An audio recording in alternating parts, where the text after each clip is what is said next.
So hey anime fans, the series name is What If Naruto Got Harem with Fairytail. So let's start the series. When Hashirama and Madara fought for the fate of the elemental nation a century ago, one of them believed that harmony and understanding could bring about peace. The other held that power was necessary to compel the idea of peace to exist because people couldn't understand one another. As the Fourth Great Shinobi War reached its peak, Naruto Uzumaki and Sasuke Uchiha stood on opposite sides of the battlefield, their ideologies and methods of thinking nearly identical to those of their forebears. They fought, ideas of peace through power conflicting with ideas of peace through unity, fists against fists, chakras against chakras. In the end, fate decided that their fight had to cease again because they were both completely worn out and their surroundings were irreparably harmed. As Naruto looked up at his friend and competitor, a Rasengan appeared on his palm. As Sasuke looked down at what was undoubtedly both his best friend and foe, a Chidori appeared on his hand. Since neither shinobi could afford to lose this combat, they spent no time in moving simultaneously, the distance between them shrinking rapidly. The Rasengan faced and clashed with the Chidori again after both men's powerful thrusts connected. Since the fate of the shinobi world was on the line, they gave their final attack their all and did not back down. The result was a huge interdimensional sphere that engulfed both shinobi's forms and protected them from the elemental nation's prying eyes. For example, Sasuke awoke with a cough, groaning and gasping in agony as his entire body ached. As more pain began to register in his neurological system, he snarled and moved slightly out of instinct. Never in his life had he felt such agony and complete exhaustion, even after everything he had endured and the several times his body had been covered in a casket. It required a lot of work to keep Sasuke from moving or fidgeting, but he was adamant about remaining still since he was not in the right frame of mind or body to bear any more discomfort. He scowled at the idea, feeling pitiful and helpless. The final Uchiha didn't need to look to see who was laughing when it echoed through the air. Naruto grimaced inwardly as he said, "Yeah, that's how I felt when I woke up too," even if his voice sounded feeble to his own ears. When Sasuke turned his gaze to the right, he was immediately greeted with a glimpse of his best friend and opponent sprawled on the ground, covered in blood, discoloration, and purple bruises. For weeks, it appeared as though a violent crowd had located and beaten the blonde. "There's no need to look at me like that, Sasuke, you're in the exact same condition as I am. Where are we?" Sasuke asked, looking back up into what appeared to be a sky of utter darkness. "I don't know," Naruto replied with a shrug. "All I do know is that bright portal. It's our ticket back home. I can sense the senjutsu chakra of our world along with the chakra of everyone else on the other side of whatever that is, but that portal was a lot larger when I first saw it." The final Uchiha sat up, balling his fist and tightening his jaw as anguish hit him again. Before he could concentrate and see what the blonde was discussing, he let out a sharp exhale and waited for the discomfort to pass. 5 seconds or so later, Sasuke's eyes fell on a brilliant white circle that was much too small. The portal's diameter was about 2/3 the size of his fist. "That's far too small for us," he said. "I know," Naruto said, closing his eyes. Naruto pulled himself into a sat position, bracing himself for the pain that was about to come. His nerve center was overwhelmed with pain, and he barely suppressed the need to hiss. "Sasuke, it's over for us, but that doesn't mean that it should be over for everyone else. Help me release them from the infinite Tsukuyomi," the Jinchuriki said, turning to face his companion despite the difficulty of ignoring the pain that was plaguing him. Why do you persist in always fighting me?" Why is it that no matter what I do, you are always the one who is opposing me? The final Uchiha asked, gently turning his eyes back to the blonde.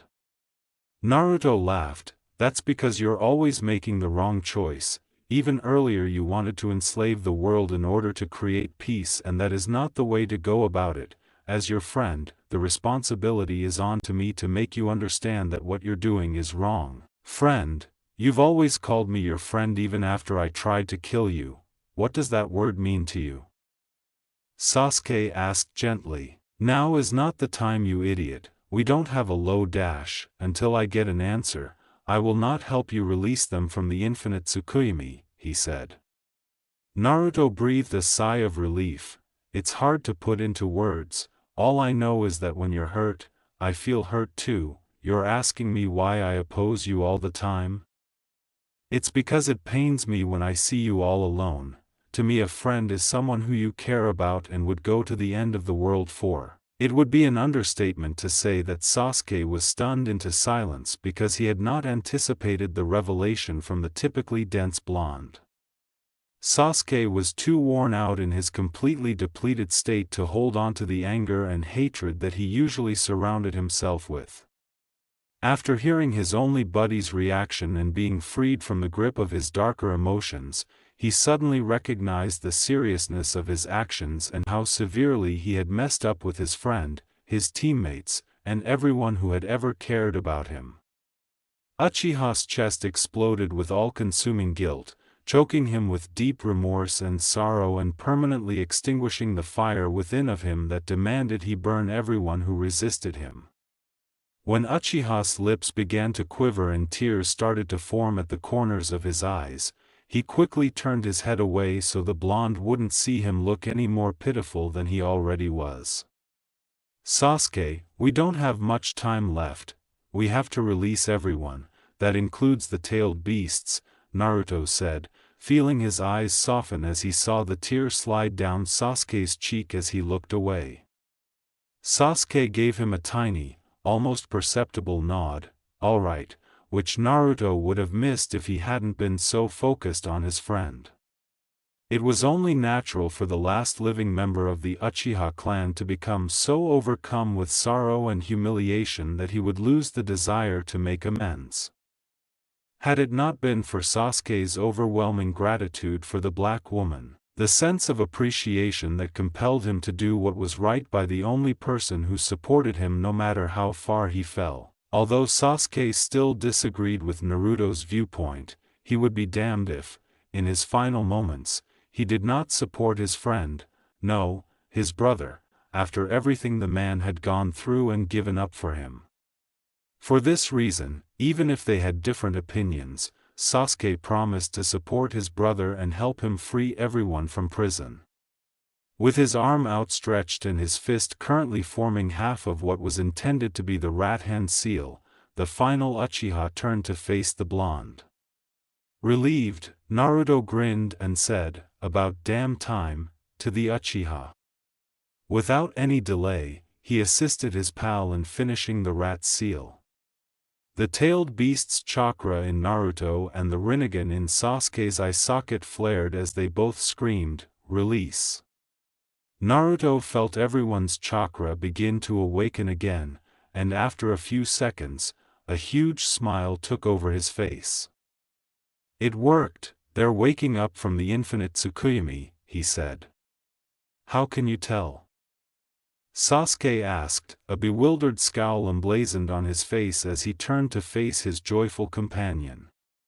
Naruto was massaging his back. It's hard to describe, but before the infinite Tsukuyomi, everyone's chakra felt more alive.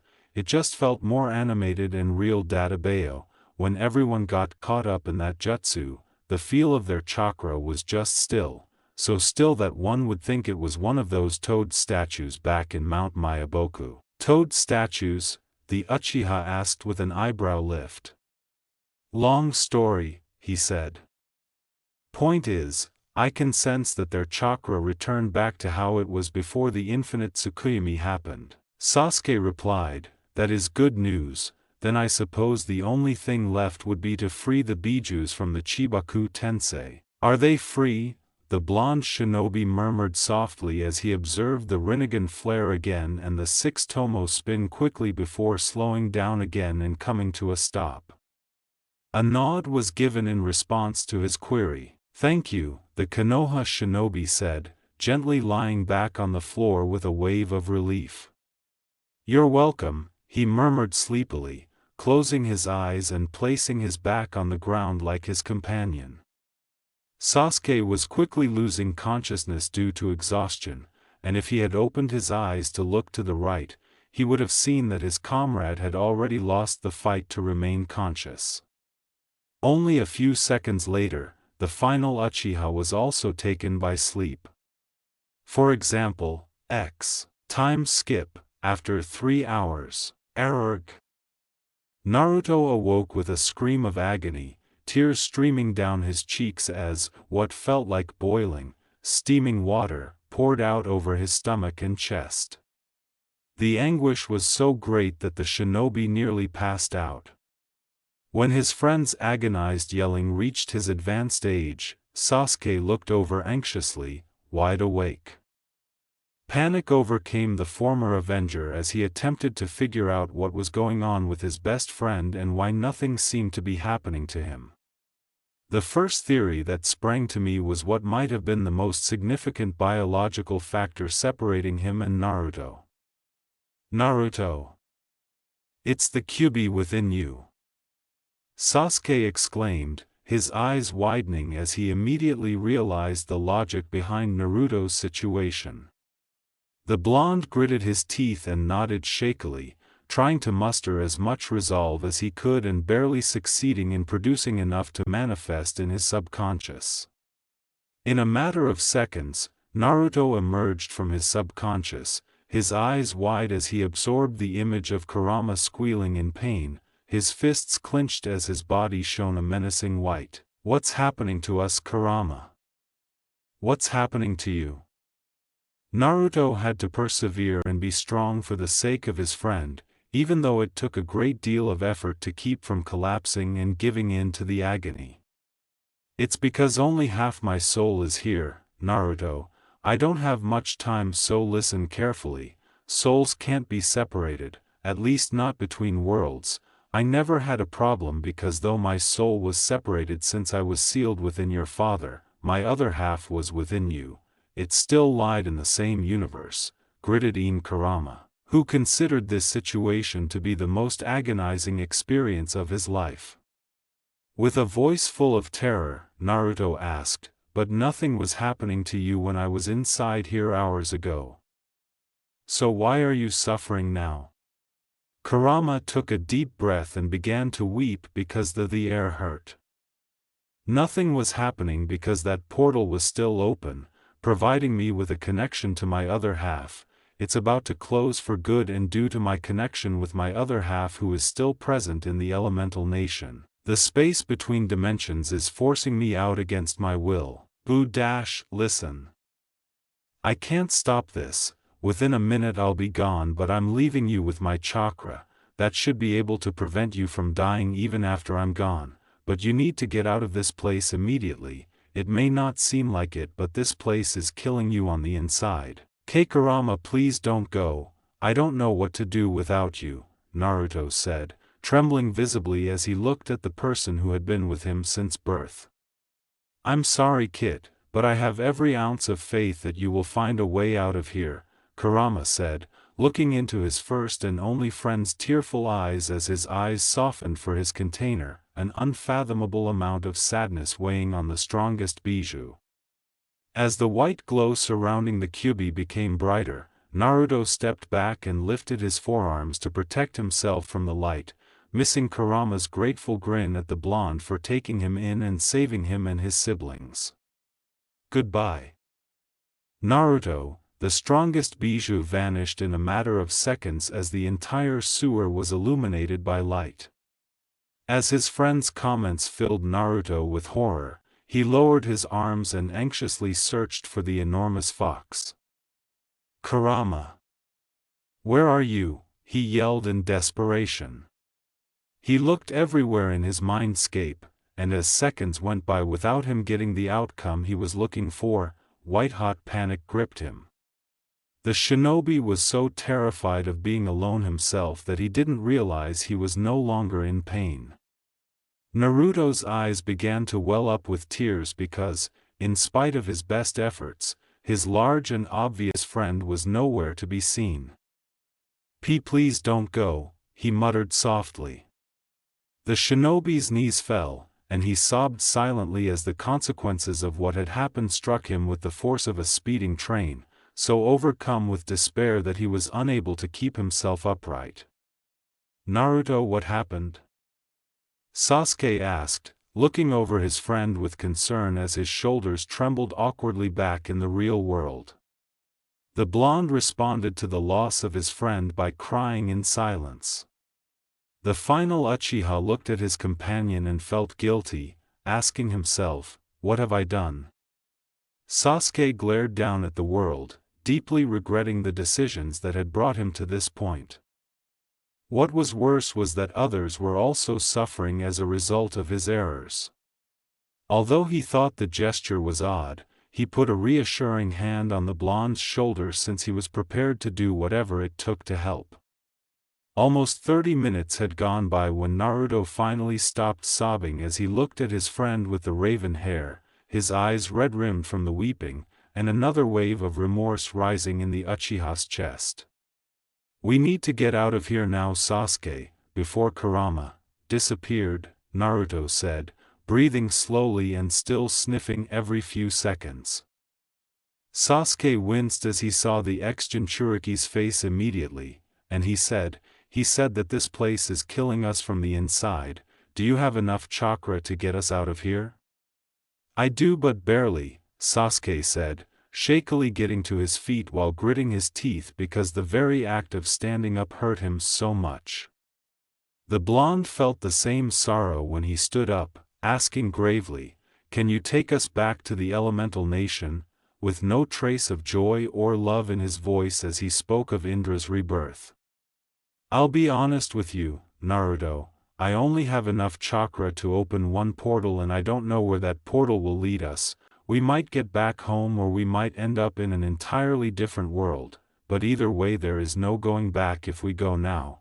Are you certain that we must leave now?"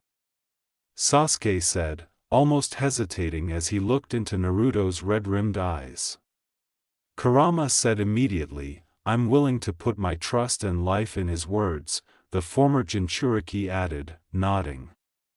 "Very well," Sasuke said, using his chakra as fuel to create a purple portal that was just about 5 meters distant and big enough for the two of them to fit through. "I can't hold it for long, so let's go," he said. After Naruto gave a nod, they wasted no time in moving toward their ticket to escape, walking side by side. Breathing heavily, Sasuke trudged to the gateway, his vision hazy as he and the blonde edged closer to leaving. With hope blossoming in his soul that they would return to their home world, Naruto was doing a little better. They were really near. Naruto fervently prayed that everything would go as planned so he could see everyone, including Kurama, safe and sound.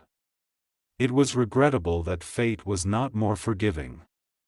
With one hand clutching his chest and the other helping him stay upright on the ground, Sasuke coughed up a lot of blood and his knees crashed into the ground. Without noticing the flickering gateway on his side, Naruto turned and worriedly glanced over at his companion, asking, "Sasuke, are you all right? What happened?" He replied with labored breathing, I'll be all right, let's go," pumping more chakra into his dojutsu to keep the portal stable. Notwithstanding his poor health, Naruto put an arm around his friend's lower back and helped him up gently, oblivious to the pain his actions were causing his muscles. Sasuke acknowledged this reality, nodding appreciatively at the blonde. Naruto was not at all reassured by the sound of his best friend's heavy breathing as they limped slowly in the direction of the gateway. However, If the blonde could find solace in the fact that they were now just 6 feet away, they could undoubtedly make it. If only they weren't followed by their problems. The final Uchiha was overcome with fear and apprehension as he knew that, even though they were just 4 feet away, they wouldn't make it. Sasuke could feel his chakra swiftly dwindling and his reserves rapidly approaching their depleted state. His mind racing with ideas, he searched for anything that might alter their destiny and ultimately came to the sobering conclusion: they wouldn't succeed. However, that did not imply that he would let his brother and best friend down. With a gentle and grateful grin on his blood-stained lips for the brother who rescued him from the shadows, Sasuke forced his shocked and wide-eyed companion into the portal as it began to fade away from reality, mustering all of his might and will. Before the portal disappeared from the world, that was the last thing a horrified Naruto saw. Where, Magnolia Town. Unaware of the blushes she caused in the men as they stared at her with dreamy, heart-shaped eyes, Mira Jane waved and smiled lovely at the town's residents. As she walked back to the guild, she hummed a tune while carrying a few grocery bags in her right hand. It didn't take her long to reach the guild's doors, and Mira resisted the impulse to laugh when she could clearly hear everyone fighting inside the bar. By now, being boisterous was almost a custom. Though one couldn't blame her for being upbeat given that she returned with Natsu and Mikao, Mira only hoped Lucy wouldn't be intimidated by their odd behavior. Pushing the door open, she entered, stepping cautiously to avoid the numerous projectiles, including barrels, bottles, shoes, and elfmen. Her eyes slightly expanded, and she immediately dove aside as her enormous sibling touched down on the area where she had been. Mira sighed with relief as she turned to face the grocery bags and saw that the items were unharmed by her abrupt plunge. She stood up and stared at the person who had thrown her brother in her direction. Her gaze was fixed on Gray, who was looking sideways and was uncomfortable and apprehensive because Mira, of all people, was staring at him. He caught a glimpse of Natsu throwing a poor mage against the wall nearby. The sight of his opponent made the ice-wielding wizard feel bloodthirsty. With a scream of anger, Gray rushed at the pink-haired fool, determined to beat the living daylights out of him and teach him a lesson. Natsu and Gray will always be Natsu and Gray, Mira thought amusingly as she shook her head in admirable frustration. "Are you okay, Mira?" Lucy inquired worriedly as a delicate hand softly squeezed her shoulder and Mira turned to see the newest member of Fairytail's compassionate and gentle chocolate-brown eyes. She asked as she made her way to the bar, "I'm all right, Lucy, thank you for asking. How do you like Fairytail so far?" The takeover mage gave the younger girl a sympathetic grin. "It's amazing. Sure, everyone is crazy, except you, Mira, but everyone is super nice and friendly to me, except for Loki," Lucy said, beaming at the cover model as they walked side by side. "Well, I have no idea why, to be honest. No one knows why he's scared of celestial wizards, but trust me when I say that he'll warm up to you," Mira said, barely holding back a chuckle as her thoughts turned to the resident playboy from Fairytail. "I wouldn't think too much about it, Lucy. It's nothing against you personally, he just..." She attempted to explain his reasoning, but all she got was blank stares. "I hope so. He may be a bit of a pervert playboy, but that doesn't mean he's a bad person," the blonde with the brown eyes said quietly. Mira couldn't help but squeal as she placed the bags on the stool and gave the shocked blonde a warm embrace, saying, "You're so cute." Surprise adorned the barmaid's features as she looked at the blonde wizard, impressed by the younger woman's mature outlook on life. Lucy's idol called her cute, and she blushed and felt like she could die contentedly. She was overjoyed. "Thank you, Mira. Please pardon me for the unexpected embrace. I'm afraid I couldn't resist the urge, Mira said with a somewhat sheepish smile as she removed her arms from the younger women. No, I didn't mind at all, actually it was kinda nice, Lucy said with a broad smile and a shake of her head, her face slightly flushed. Well, in that case you can expect a lot of cuddles and hugs between us, we're sisters now, Mira said. Lucy had another burst of happiness as she eagerly nodded her head, her smile seemingly incapable of being much bigger than it already was. Kana grinned as she listened to the entire talk off to the side. She hadn't intended to listen in, but after learning about it, she couldn't help but listen further out of interest, even though she knew she shouldn't. You may rely on Mira to show their newest wizard such affection. And Lucy, Kana couldn't hold it against Mira for giving the adorable person a hug when she nearly gave in to the same temptation herself. Well, it might as well be done, she thought cheerfully. Ah, Lucy, you're so cute, can we be sisters too? She said, giving the cutest puppy dog-eyed look she could manage. A few seconds later, Lucy squealed as Kana glomped her from behind. She glanced over her shoulder only to be rewarded by the sight of mischievous wide brown doe eyes.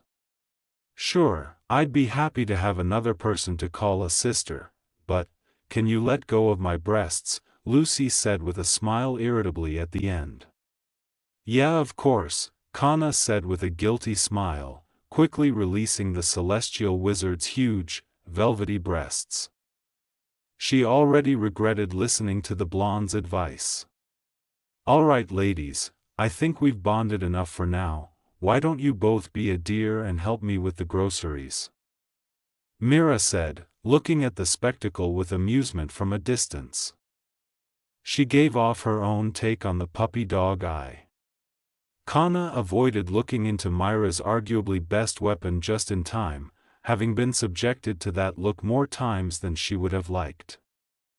Sorry Mira, but I still haven't finished drinking from my barrel and I don't need Mikau or Wakaba drinking my booze, she said, unwrapping her arms from Lucy and leaving with a smile.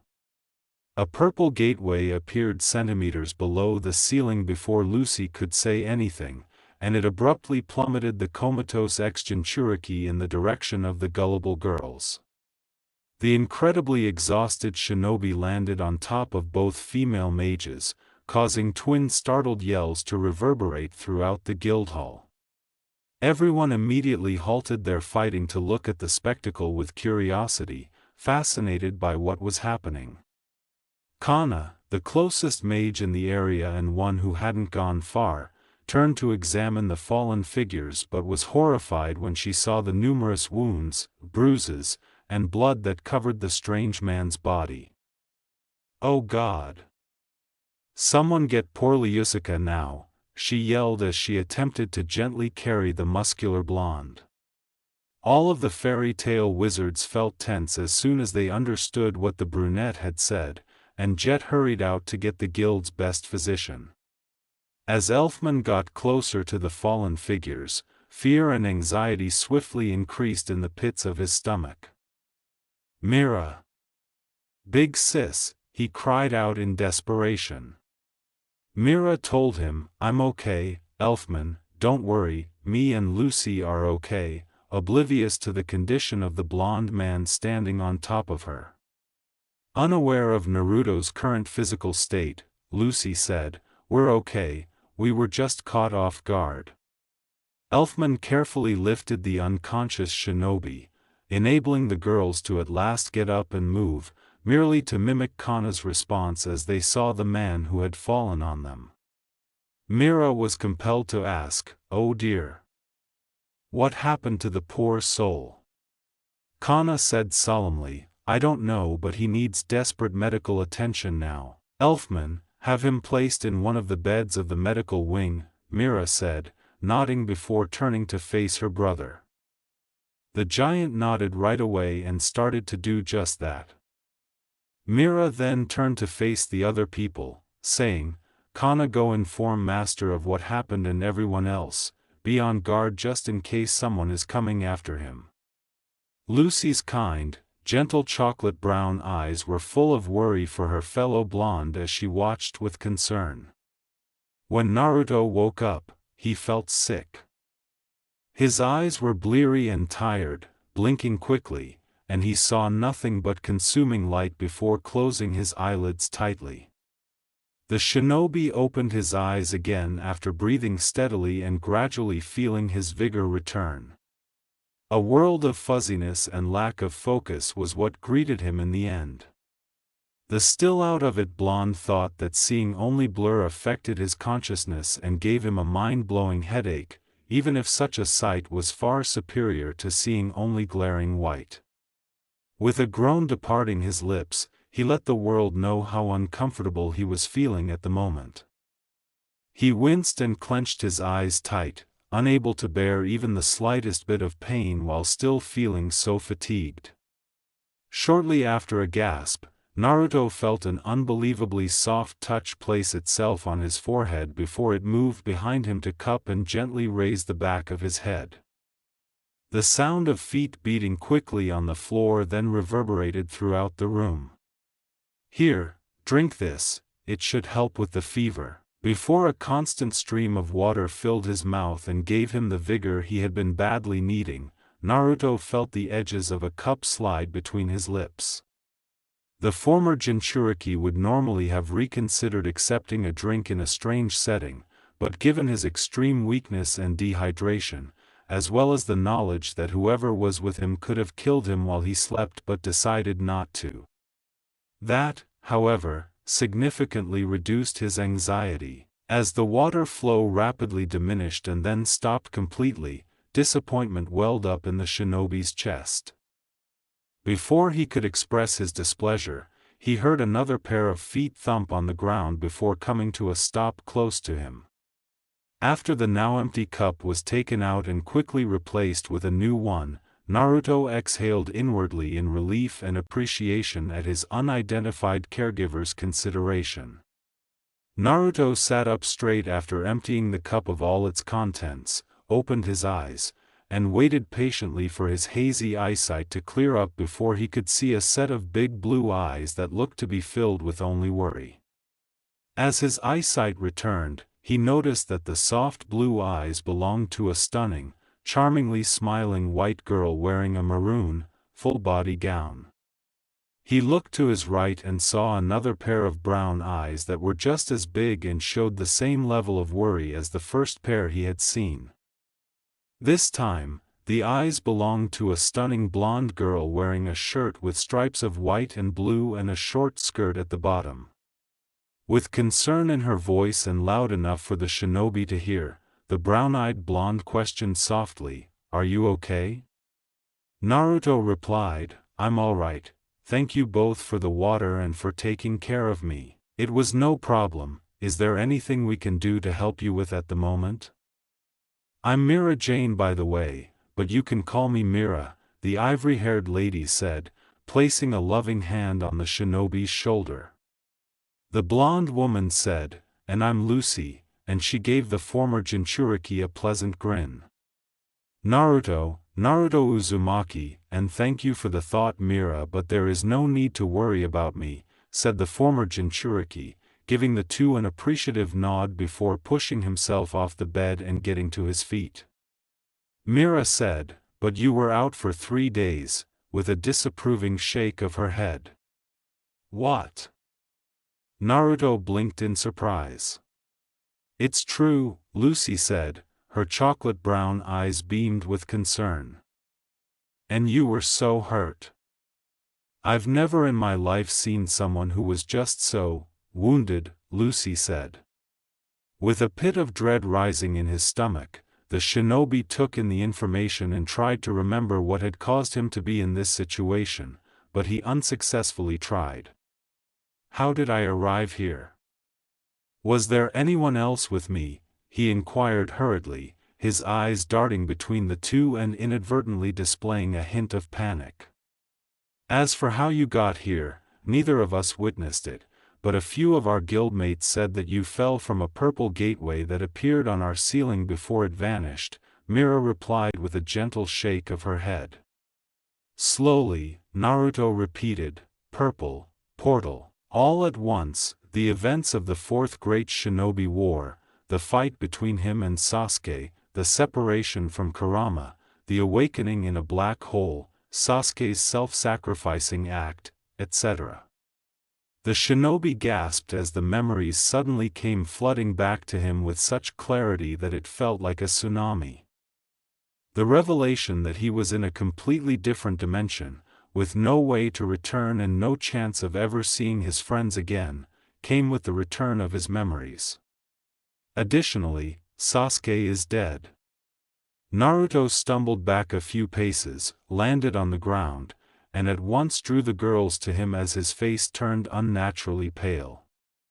He gasped and wheezed violently as the harsh reality wrapped itself around his neck and tugged with the might of a raging bijou. "What's the matter? Naruto, talk to me." Mira quickly knelt down and grabbed his shoulders, examining him anxiously as she tried to figure out what was causing the normally composed shinobi to be experiencing a panic episode. As Mira saw the tears fall from Naruto's cheek, her anxiety only grew. She then gathered him in a reassuring embrace, her hands caressing his wide back while he sobbed quietly into her chest. Unsatisfied with idleness, Lucy gave him a gentle back hug in an attempt to help her fellow guildmate console the dejected blonde. About 20 minutes later, Naruto finally controlled his tears.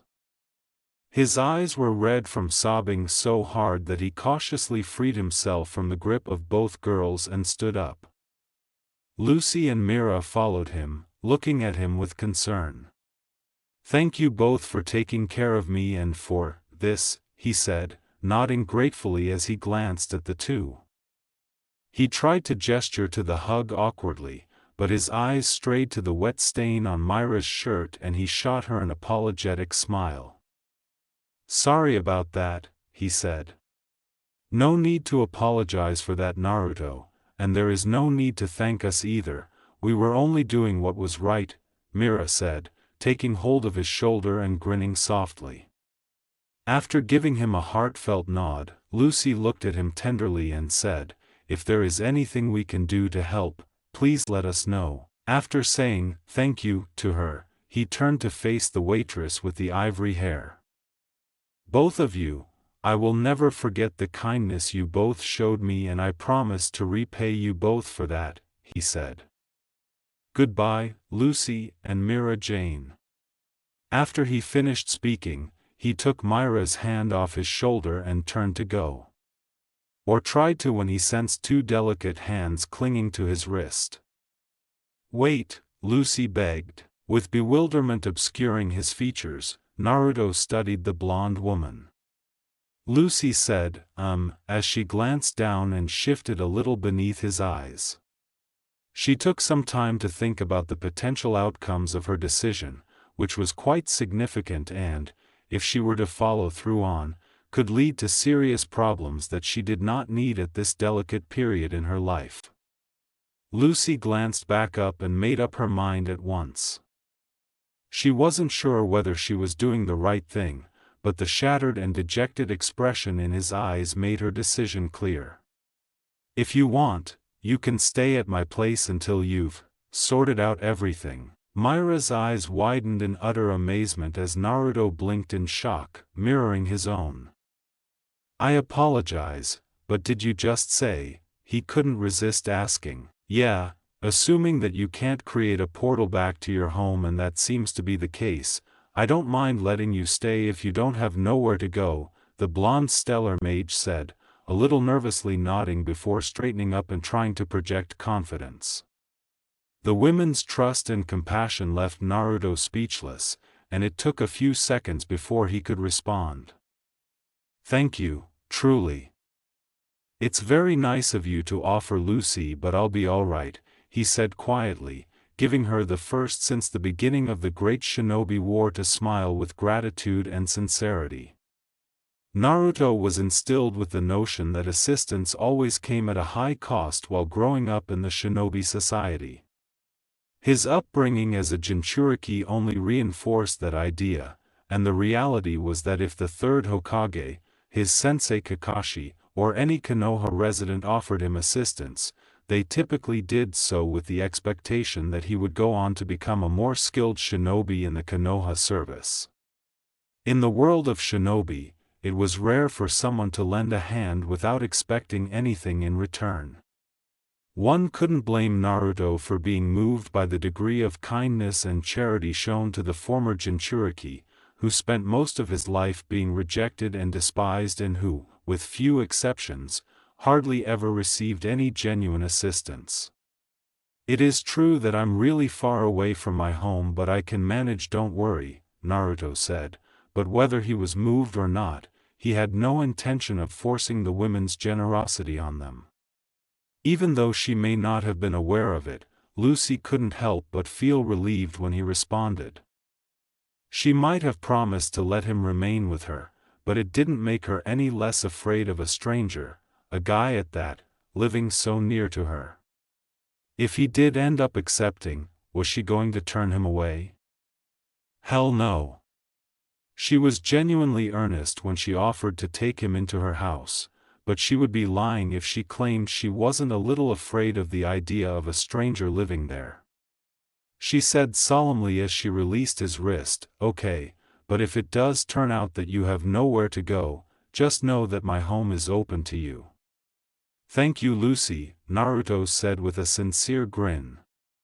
"Well, if you'd like," Mira said, bringing the shinobi's focus to, "you can stay here in Fairytail till our master returns. He's one of the 10 wizard saints and he's really knowledgeable and wise. I have no doubt in mind that he'd be able to help you. We do have a few beds in the basement that you can use in the meantime," she offered. He said softly as he made his way to the door, "I need some time to come to a decision, realizing how important it is to have options available in particularly dangerous situations. I'll give you my answer by tomorrow and, thank you both again," he said, pausing a few steps away and looking over his shoulder to meet the ivory-haired mage's gaze.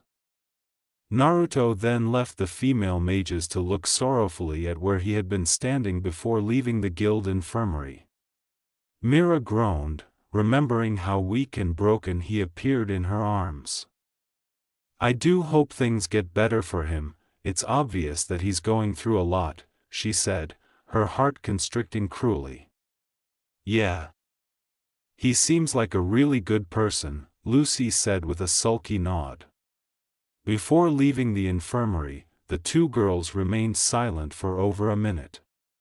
As an example, X. In complete defeat, Naruto reclined against the tree bark.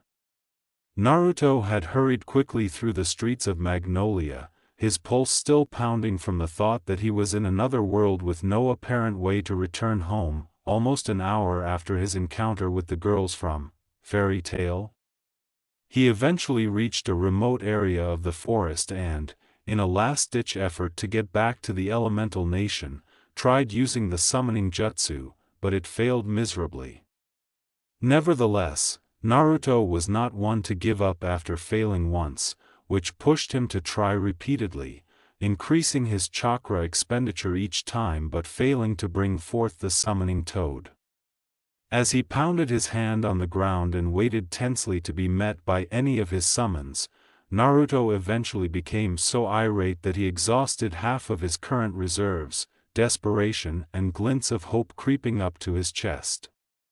Nothing showed up, not even a single tadpole. For this reason, a shinobi named Naruto Uzumaki, who was known for his optimism and his joyful, almost innocent attitude toward life, sat against the tree with his head cocked in despair as he gradually accepted the reality that he was confined here indefinitely. He sat there for what seemed like an eternity, his body so motionless and his head so clear of ideas that a random civilian or magician would assume the blonde was asleep if they happened to stumble upon him. Nightfall had arrived after many hours, and the forest and its dejected shinobi were easily illuminated by the moon's glistening light. With a groan, Naruto stood up, placing his feet on the tree's bark before beginning to mount the tree in the hopes of finding a solid branch to sleep on. The shinobi quickly located a broad branch and quickly rested his back on it, staring up at the starry night sky.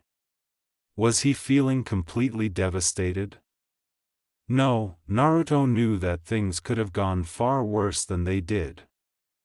After all, his friend Kurama was still alive and the entire shinobi world was now protected from the ravages of the infinite Tsukuyomi. He simply didn't anticipate that he would still be alive, that he would be alone in a different world where Sasuke had sacrificed his life to enable him to survive. Even though he would never again be able to see or spend time with any of his beloved people, he might find some comfort in the knowledge that everyone in the elemental nation was still alive and well despite the fact that he had failed to save Sasuke. And if he had to tell the truth to himself, he wasn't as close to Sasuke as he would have liked to be, which contributed to his lack of intense grief over his passing. That made him feel even more guilty since he questioned what type of friend he was to not be devastated by his friend's passing. In order to drown out the mounting sorrow in his heart and force himself to stop thinking about his friends and allies any more than he already had, Naruto closed his eyes. Instead, he made the decision to consider his current obligations. Whether he liked it or not, he had to immediately adjust to the new environment or Sasuke's sacrifice would have been in vain. Naruto pledged that he would not allow such to occur. Although Naruto is still far from recovering from his recent injuries, he was able to accept his circumstances sufficiently to at least make his closest friend's sacrifice worthwhile. He was Naruto fucking Uzumaki, and he could defeat anything, so what if he was in a different world? With determination, the shinobi thought, I just have to take it one step at a time. Time skip, 15 hours after the fact, at 5 p.m. When Loki saw the celestial keys hanging on Lucy's broad hips, he became scared and immediately fled, leaving behind a displeased star wizard and an amused barmaid. Mira bit her lips, hardly controlling her laughter. Lucy sighed, what on earth is wrong with him? The girl jumped and screamed in fear as Naruto said, no idea, from behind her. Hi, he said, grinning at her response. Don't sneak up on me like that, said Lucy, not amused. I'm happy you came, Mira said with a laugh as she approached and embraced the shocked shinobi. Naruto had no idea what to say and chose to give her a hug in return before they finally separated. I thought about it for some time and I don't see the harm in staying till I meet your master, he said. One may argue that a shinobi's greatest weapon was information rather than deceit.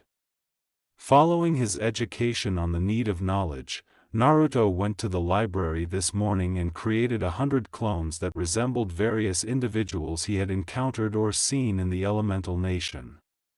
After that, he simply opened books and read everything he could about the globe and the continent, including its history, culture, laws, and, to his astonishment, magic. He spent only 5 hours in the library, but he gained knowledge equivalent to 500 hours in that time, especially because he had 100 clones studying with him. He was even certain that he understood more about the world than some of the people who were born here. The amount of work he had put into learning about his new surroundings was intense. Naruto recalled that white-haired woman, Mira, if he recalled correctly, referring to her master as one of the wizard saints. He had read in the library about the 10 wizard saints, who were mages regarded as the top 10 strongest wizards or mages in the entire continent. Before his trip to the library, Naruto was somewhat interested in meeting the Fairytail master, but after learning more recently, he became much more interested. His curiosity had transformed into a burning desire to meet the formidable mage, realizing the potential that came with receiving assistance from someone of such high status. In this new setting, the former Jinchuriki would not gripe about getting assistance when he was in dire need. With a joyful smile, Mira squealed and resisted the impulse to give the shinobi another embrace. "I'm glad to hear that. Who knows, you might even join our family and become a member of Fairytail," she said. "Maybe," Naruto said with a hesitant smile. Mira's smile vanished as she looked at him with concern, having quickly sensed his emotions. "Hey, are you okay?" Nodded. "I'll be okay. A lot of things about my life changed just recently and I just need some time to get used to it. Sorry for bringing down the mood, I'm not usually this emo." She gave him a kind, sincere grin and said, "Know that I'm more than happy to help with that if you ever need an embrace or someone to talk to." "Thank you, Mira, I might take you up on that offer sometime soon," Naruto said, grinning back at her. As he turned to face the person in charge, he felt a hand land and gently grasp his shoulder. "It goes without saying, but you can come to me too," said Lucy, smiling warmly. "Thank you to you as well, Lucy," the shinobi said with a laugh and a kind nod. His eyes glistened with appreciation at the curvy blonde before he began to look back and forth between the two girls, his curiosity igniting as he gestured with his thumbs at the mass fight taking place behind him. "By the way, is this normal?" "Unfortunately," Lucy said, nodding wearily at the shinobi as she moaned at the antics of her new guildmates. "You get used to it," Mira said with a laugh. The celestial wizard deadpanned at the voluptuous supermodel and said, "I haven't yet, and I don't think I want to." Naruto was prepared with the ideal reply, "We have bad news." When he heard doors banging into the wall, everyone instantly turned to face the entrance, eager to hear what Loki had to say. With a horrified expression on his face, Loki gasped before turning to face the guild and exclaiming, "It's Urza. She has returned." Numerous mages were instantly overcome with panic. In fact, nearly all of them were white-faced at the thought of Urza's return and what it would entail for them. As everyone calmed down, a tense atmosphere developed. Lucy was particularly surprised to see Natsu and Gray, two fierce rivals, embracing one another uncomfortably while anxiously glancing at the door. "What's gotten into them?" She turned to face the waitress with the ivory hair and inquired. Mira laughed. "They're scared of Urza. Almost everyone here is. In fact, she happens to be our strongest female mage and unlike our master she doesn't tolerate any behavior that she deems to be unprofessional and damaging to the guild's reputation." "Wait, so she punishes everyone present?" Lucy asked, blinking like an owl. "Yup," he sighed, "she must be something if just the mention of her name is capable of stopping a mass brawl." The Fairytail mages, and shinobi, heard the sound of heavy boots hitting the street, and it got louder with every thump. Lucy swallowed as her mind raced, seeing a monster or demon of some kind entering the guild hall. She was unmistakable when a stunning, human redhead entered the room with a big horn slung over her shoulders. Having witnessed and even performed incredible feats of power that greatly exceeded what the strongest female Fairytail mage could accomplish, Naruto gazed without emotion. "I have returned and I have heard news of how Fairytail has been in all sorts of trouble in my absence. Master Makarov may tolerate your behavior, but I most definitely will not," Urza said, carefully placing the horn on the ground while squinting his eyes at the different guild members. Mira and the blonde couple simply looked on in silence while the Queen of the Fairies reprimanded each member individually. The Queen of the Fairies then looked at one of the seasoned wizards, her lips pursed in disappointment, after lecturing about 10 or so mages, Macau, when the blue-haired mage saw Urza's menacing roar, she gulped and straightened up, saying. She simply sighed and shook her head. "Speak up, please," Mikao begged. Naruto couldn't hold him too accountable for his response. "That's just cruel," he said, referring to a woman reprimanding everyone while looking at him disapprovingly when it was his turn. "Where are Gray and Natsu?" Before focusing the redhead's attention on them, the previously described duo gasped. "As much as I'd like to celebrate the fact that the two of you are getting along splendidly well, I'm afraid now is not the time for celebrations. I need the two of you to join me on an urgent mission," Urza said with a cheerful smile as he saw the two adversaries embrace. "The two of us? Tea together?" Gray stammered. "Yes," she said, nodding, her eyes narrowing into a glare. "I hope that won't be an issue, don't you think?" "And no, definitely not. Natsu and I can collaborate well and are best friends, am I correct, and Natsu?"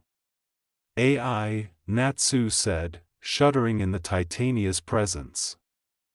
Lucy, on the other hand, watched with wide eyes, completely taken aback to see the often courageous, almost obnoxious fire mage so timid and afraid.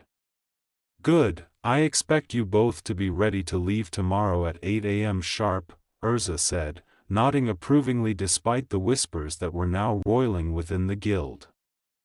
She then turned around and left, her gorgeous scarlet hair bouncing in her stride and effortlessly grabbing the shinobi's attention. Lucy casually remarked, "She's really pretty, scary but pretty," as she eyed the strongest female fairy-tale wizard's departing form. With a buzz of agreement, Naruto, Gray, Urza, and Natsu. Together, those three might be the most formidable combination to ever come out of Fairytail. "Oh, that's just fantastic," Mira joyfully exclaimed as she clasped her hands together. "It should be interesting to see them in action sometime in the future," said Naruto. "I'm sorry to have to ask you, Lucy, but can you join them tomorrow?" Mira said with a charming nod before turning to face the blonde celestial mage, an apologetic gleam in her sea-blue eyes. "Me, huh?" Lucy gestured to herself. Mira nodded and said, "Yes, I would like you to accompany them so you can attempt to control them. You know how those two can get, kind of." Lucy grinned brightly at the supermodel and said, "Well, if you're the one asking me, then I suppose I don't mind too much." "Thank you, Lucy, you're the best," said the erstwhile takeover mage, beaming before embracing the curvy blonde. With a slight flush creeping across his cheeks, Naruto closed his eyes and inadvertently noticed Myra's enormous breasts pressing up against Lucy's own enormous set. A tiny part of him was sad that he could no longer see the pair of breasts pressed against each other when he opened his eyes about 10 seconds later, even though he would deny it if someone challenged him about it. "In the meantime, let me show you around and introduce you to everyone. They've all been quite eager to meet you ever since you arrived here," Mira said, turning to face the male blonde. "If you insist," Naruto shrugged, having no justification at the moment to deny her request. The curvaceous supermodel responded with a lovely smile, reaching out to take his hand and, "Are those really whiskers?" and immediately dropped them when Kana suddenly materialized, entering the startled shinobi's personal space and scrutinizing his birthmarks with a ferocity that rivaled the sun's. X. Time skip, 2:00 p.m., 21 hours later. Problems were amusing. It had a way of invading people's lives in ways that even the most knowledgeable people couldn't understand. "Something's not right," said Naruto, who was drinking calmly, quickly set his cup down on the table, disregarding the shocked look on the face of the Kana sitting next to him as he got up and narrowed his eyes. Naruto is everything Alrig Kana said, looking at her new companion bewildered. Boom! The bewildered and stunned mages inside the guild were startled by a sudden explosion that erupted from the front of the doors. Everyone's ears were met with ominous laughing as a blond man in an odd outfit entered. He was confusing to everyone since he had strange black marks covering his hands and wrists, a furry tail, and what appeared to be cat ears. Jackal smiled viciously, taking pleasure in the shocked expressions of the unclean people in front of him. He seemed to be the only one who thought the scenario was funny because everyone nearby burst out laughing. I have to admit, Jackal, your ability to create a dramatic entrance is, dare I say, quite impressive, he said. A female figure appeared out of the dust, her odd yet seductive beauty drawing everyone's attention as she sneered arrogantly in front of the group of still shell-shocked wizards. Naruto squinted his eyes before forcing himself to remain motionless in order to rapidly gather natural energy and transition into sage mode. Did he need it? No, but if he permitted any more deaths to occur in the near future, the shinobi would be condemned. Jackal laughed. It should come off as no surprise to you, Kyoka. After all, I am the strongest demon in Tartarus behind marred gear after all. The remark was sniffed at by the now-named Kyoka, who thought his statement was just hot air. Sure, she said, shaking her head in amusement before turning to face the throngs of mages. Mages of Fairytail. I want you all to know that what's gonna happen next isn't personal, she said. The Fairytail wizards instantly awoke from their astonishment, with many of them tightening their fists or gritting their teeth in anger at the ridiculousness of these creatures appearing and blowing apart their door. Two other demons appeared from the shadows to join Kyoka before anyone could come up with a reply. They stood on either side of the smirking she-demon. The one on Kyoka's right, with 4 limbs, blue skin, a spiked skull, and 6 tentacles for legs, gave a wicked smile that made many wizards uncomfortable. I am Ezel, it said. Their features really made it clear to the Fairytail Guild that they were not humans. The demon on Kyoka's left, however, was more compassionate in appearance. He was tall and imposingly muscular, but not as tall as the tentacled demon. This demon had dirty blonde hair that reached his waist, a full beard, a snout, and black markings on his biceps and the outside of his chest. He crossed his arms and looked at the crowd without emotion. "And I Tempester," he said. A vicious grin appeared on Jackal's lips as he smashed his palm on the floor, much to the bewilderment of the now tense and battle-ready Fairytail wizards. "And with the formalities out of the way, let's proceed," he said. Wadash. It goes without saying that as the magicians looked at the location where they had once been, a mixture of dread and relief rose inside them. Oh God! We would have simply perished. I don't know who you are, man, but thank you for saving us. Naruto set them down and looked off toward the guild's entrance, disregarding the wide-eyed and shocked expressions of the nearby mages. It turned out that the attackers weren't conceited enough to arrive alone, much to his and everyone else's dismay. What led Naruto and the Fairytail mages to reach such a somber conclusion? Specifically, the hundreds of bodies that rushed into the guild's demolished entrance and at the Fairytail wizards while erupting in bloody battle screams. In addition to the fact that their strongest and most competent mages were currently absent, there were 5 times as many dark mages charging inside the guild as Fairytail mages. However, that barely deterred the Fairytail wizards from letting out their own battle cry before charging and capturing the dark mages in the center of the guild, despite the awful conditions they were dealt.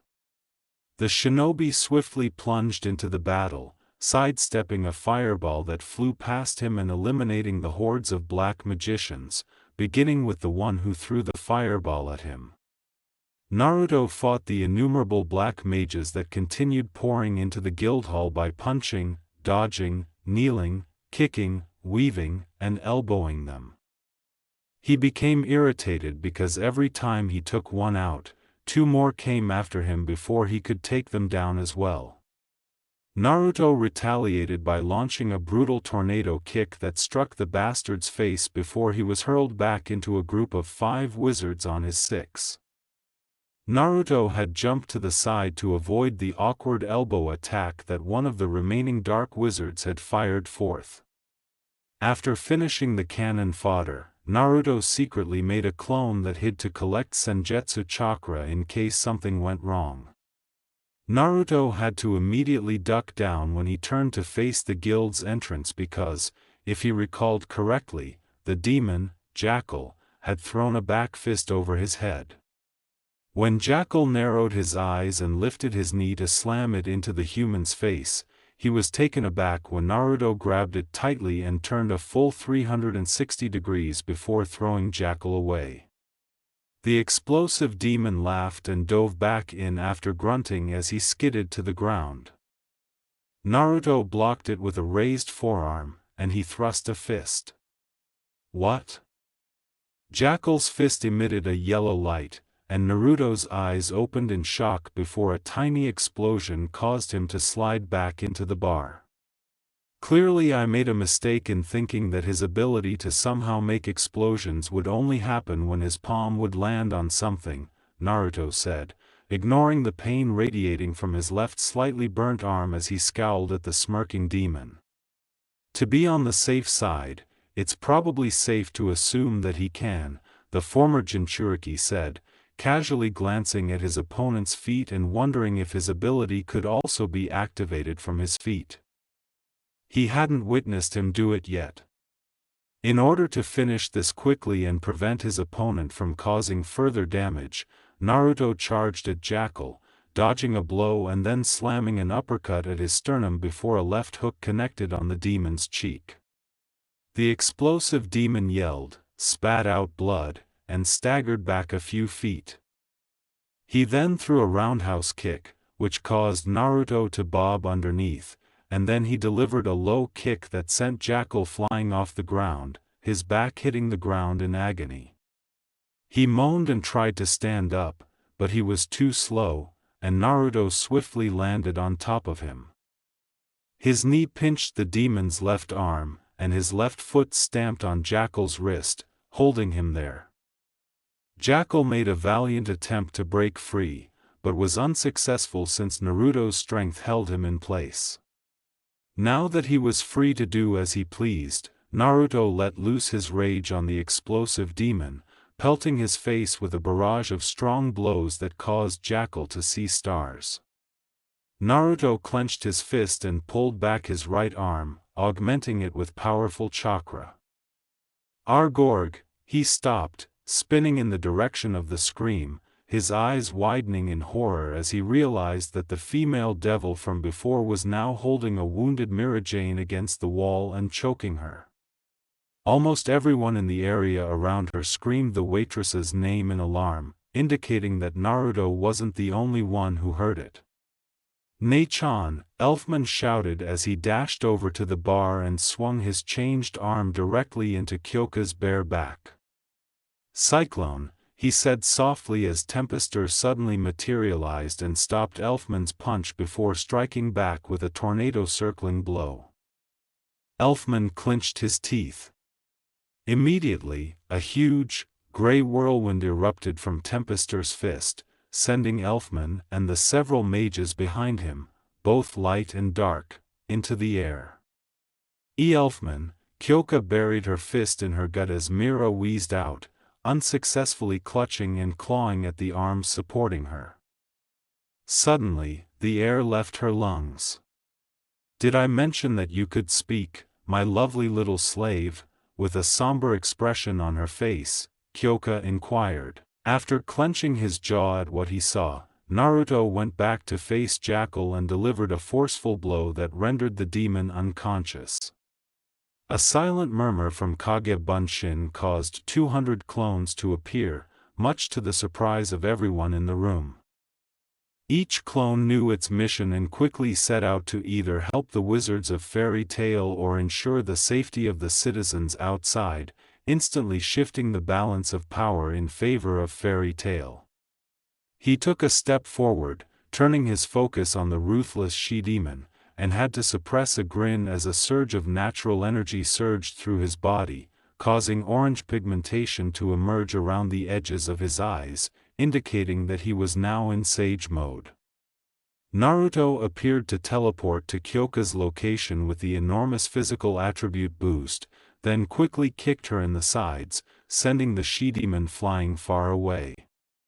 Not finished, Naruto turned to face the nearest Tempester and, still in shock, sucker punched him away. He turned to Mira and examined her with concern, ignoring the surprised expression on her face as he checked her body for wounds. He grimaced at the purple bruises on her throat and stomach, where a portion of her clothing had been torn out, most likely by Kyoka's claws. "And Naruto, you."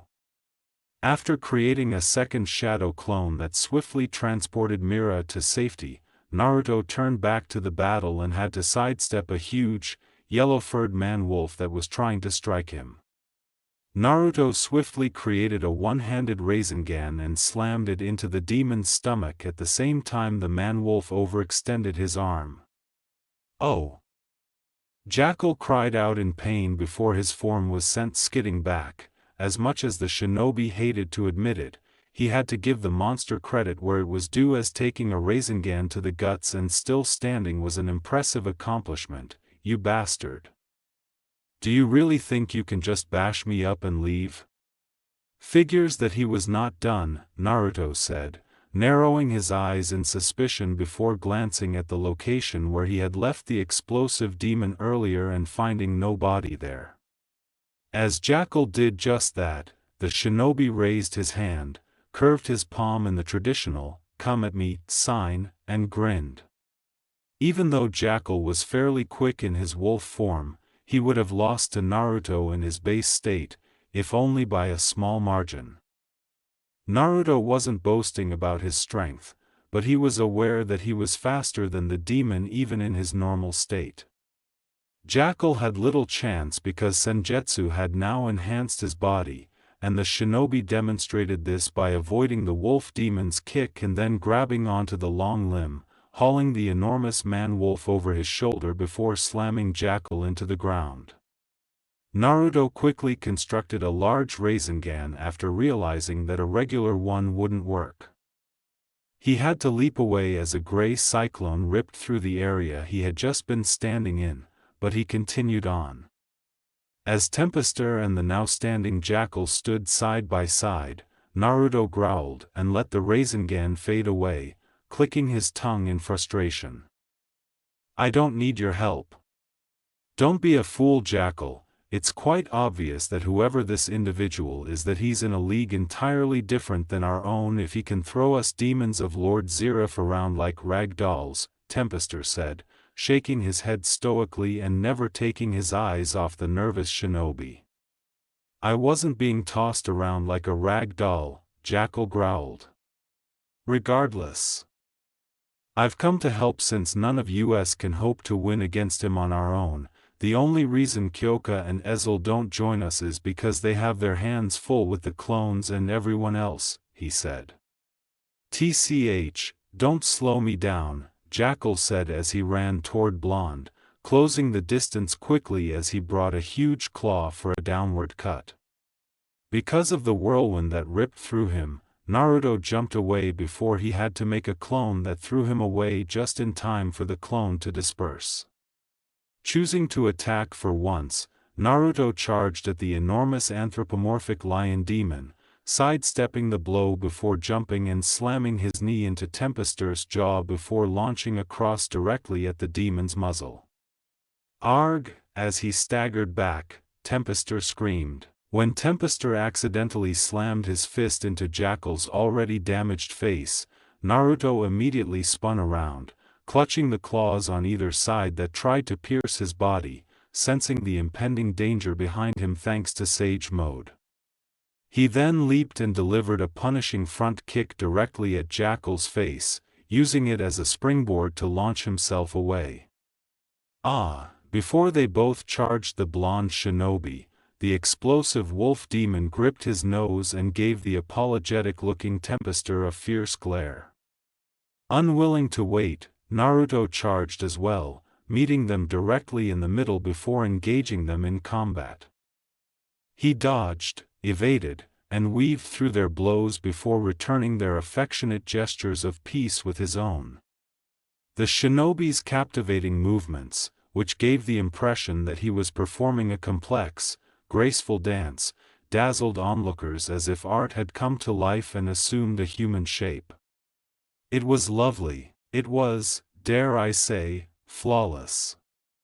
However, there was nothing lovely or ideal about the way Jackal and Tempester attempted to defend themselves against the shinobi, only to fail horribly as Naruto dodged their angry blows before striking back. Jackal tried his luck by swinging a hook that the shinobi already saw coming, but Naruto was too late to counter Tempester's extended fist. Naruto swiftly created a massive Rasengan by leaping 15 feet into the air, and everyone stopped fighting to watch the breathtaking sight because of its size and brightness. Naruto fell back down, turned around so that his back was to the ground, and then threw the huge Rasengan at the two demons. Arg! HHRGHRGHH, as Naruto kept grinding the Rasengan downward on the demons, twin screams echoed throughout the guildhall. Boom! The ex-Jinchuriki was able to land on his feet after the Rasengan detonated and dissipated. He moved ahead, observing the wide, deep crater inside and immediately noting Jackal and Tempester's unconscious and severely damaged bodies while ignoring the puzzled looks of everyone else. They were something else. Although Naruto had serious doubts about the survival of the people of this world, he had to give them credit for their ability to withstand a massive Rasengan and not die. He was unsure if this was true of all the demons or just these two in particular. However, after a battle in which he had lost almost everything, Naruto was hardly in the mood to congratulate the two demons, impressive as they were. Ice-cold rage seized Naruto as he turned to face the final two demons. He eyed and noted the numerous Fairytail mages strewn about Kyoka and Ezel, noting the various wounds that covered their bodies and becoming even more enraged before he made the decision to put an end to this. Now, I will say this only once, surrender and I will be merciful, Naruto said, glaring coldly at the shell that startled Kyoko and Ezel, ignoring the shriveling cannon fodder that was trembling in their place. They were startled out of their reverie by it. Kyoka clenched her teeth, and her friend, merciful? Forgiving. Ezel, so infuriated by the idea that a human, would be willing to show him mercy, instantly transformed into his most powerful form, glaring hatefully at the shinobi while threateningly waving his four blade-like arms in an intimidation display. Stupid human. You can't disrespect me and get away with it. I'll keep you alive so you may see me murder and devour every one of your buddies one by one. After facing the Jubi himself, Naruto barely seemed impressed by the threat and just kept staring in silence. Still, he had the audacity to threaten these people in front of him, the same people who had shown him nothing but kindness and hospitality when they were aware of him and his intentions. The guildhall was filled with a loud screeching sound that caused almost everyone to flinch and shield their ears. Naruto narrowed his eyes fiercely and raised his palm skyward, creating a blue glowing sphere above his hand before four sharp blades protruded all around to form and resemble a glowing shuriken. Naruto finally made his move after figuring out that the Fairytail mages were far away.